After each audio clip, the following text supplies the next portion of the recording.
ጃልጅሎ ያ ቡልኮ ጋቢውን ጣል አድርጎ የአባገዳን ዘንግ እንዳነገተ አለንጋውን ይዞ በግንባሩ ጥምጣም ላይ ቦኩን አጥልቆ ተቀርቶ የማያልቆን ባል ከምንጩ ቀርቶ ያጠጣን ከያኒ ገና በልጅነቱ ወደ ሙዚቃ የገባ የኢትዮጵያን አይደልስ ያንድ ወቅቱ ተወዳዳሪ እስከርቫ ዘውታሪው ባለፍሪዞ አቀንቃኝ ባህላዊውን ከዘመናዊ አስተሳስሮ የግዳን ስርዓት አጉልቶ ካሳዩን መካከል ነው።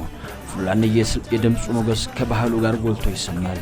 ያኔው ሞተረኛ ክሬኑን ጎትቶ መኪናውን ገፍቶ ያቤሎ ድረስ ገብቶ ቱባውን ባህል ስለማስቃኘቱ ደግሞም ስለትጋቱ ግመሎቹ ምስክር ናቸው። ሙዴ ባይ ፍየል ጠባቂው የኦሮሞን ሕዝብ ባህልና ወግ ለሌሎች ብሔርና ብሔረሰቦች በሳቢና ማራኪ አቀራረብ በርካታ ዓመታት በትጋት ሲያስታውቅ የኖረ በጉጂ ሰላምታ በቦረና ምርቃት አየ ኢሮ ነገኝ በዳዳ በሚል ጣፋጭ አንደበቱ የአካባቢውን ባህልና ወግ ኦሮምኛን በማይሰሙት ጭምር በፍቅር ያጸረጸ የቦኮ ያበቀለችው ድምጻዊ ዘንጉን ጣል አድርጎ ትከሻ እየተሻሸ ሰልፍ ይዞ በአባቶቹ መሃል አለ።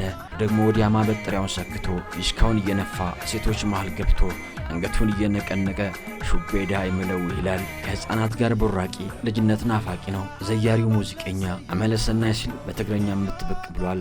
በስራዎቹ ፍቅርና አንድነት ተሰብኳል። ከ7 በላይ ቋንቋዎችን አቀንቅኗል። የተለያዩ ሀገራትን ዞሮ ስራዎቹን አቅርቧል። ከአጫሉ ጋር አሜሪካን ዞሯል። በኮክ ስቱዲዮ ከምርጥ አፍሪካ ሙዚቀኞች ጋር ተጣምሯል። ባህሉን ለዓለም ያስተዋውቋል። የድምጹ ቃና ይለያል ይባልለታል። ከጀርባው ነው በፊቸሪንግ በርካቶችን አግሷል። የግጥምና ዜማ ችሎታው በስራዎቹ ታይቷል። የጉጂና የቦረና ዘመናዊ ሙዚቃ ቢዮተኛ ነው ይሉታል በርካቶች። ኢቴርሌጌን ያዴ አሮይ ብሎ አዮ ብሎ ስለእናተ ማዚሟል። ጀልጅሎ በብዙዎች ተወዶለታል። በዚህ ስራው በአማዞን ብዙ የተሸጠ ዓለም አቀፍ ሙዚቃ እስከመሆንም ደርሷል።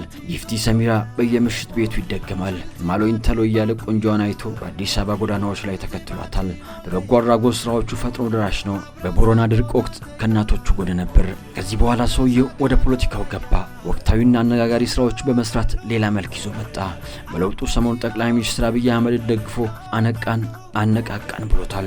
ደግሞ መለስ ሲልና ባይነገስ ምን ነው ብሎ ብዙዎቹን አነጋግሯል።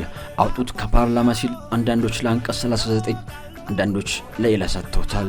አወዛጋቢው አቡሽ መሳሪያውን ታጥቆ ሙሉ ጎፈር ለብሶ እንደ አባቴ ወድሻለሁ ሲል ደሞ ብቅ አለ። በስራዎቹ ከአንዳንዶች ጋር ቅሬታ ውስጥ ገባ። ወደ ሚዲያው መጥቶ የደረሰበትን ተቃውሞ በእንባም ጭምር ገልጿል። ላለፉት 2 ዓመታት ደብዛው ጠፍቶ ቆይቷል።